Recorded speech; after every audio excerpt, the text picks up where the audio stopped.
এই ফিল্ডে আমরা খেলা করি, এখানে অবৈধভাবে বালু উত্তোলন হচ্ছে।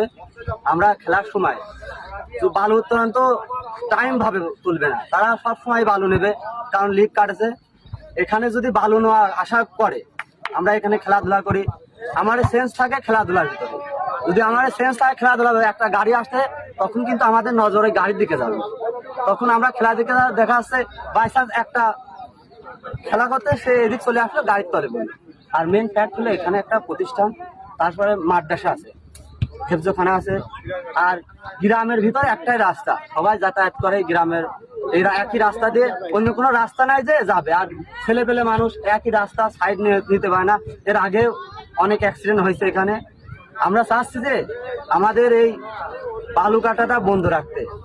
যদি বন্ধ না রাখে আমাদের যতটুকু প্রকার পদক্ষেপ আছে আমরা গ্রহণ করব।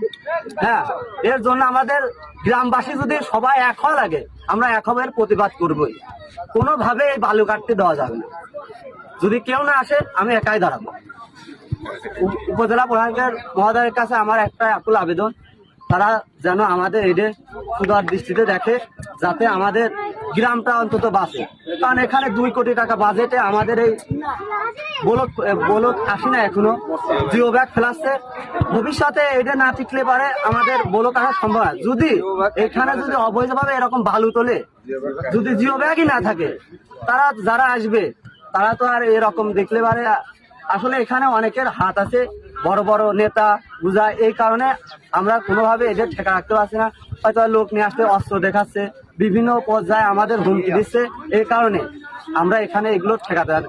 কিন্তু আমরা সবাই এখন এক হয়েছি, আমরা চাচ্ছি না যে এই বালু কাটতে দিব। যত পদক্ষেপ আছে আমরা গ্রহণ করব। আমার একটাই কথা, ডিসি মহোদয় সাহেব এবং বড় বড় অফিসারদের একটাই কথা, আমাদের এই বালু যাতে না কাটে সেদিকে সুদূর দৃষ্টি রাখে। আল্লাহ হাফেজ।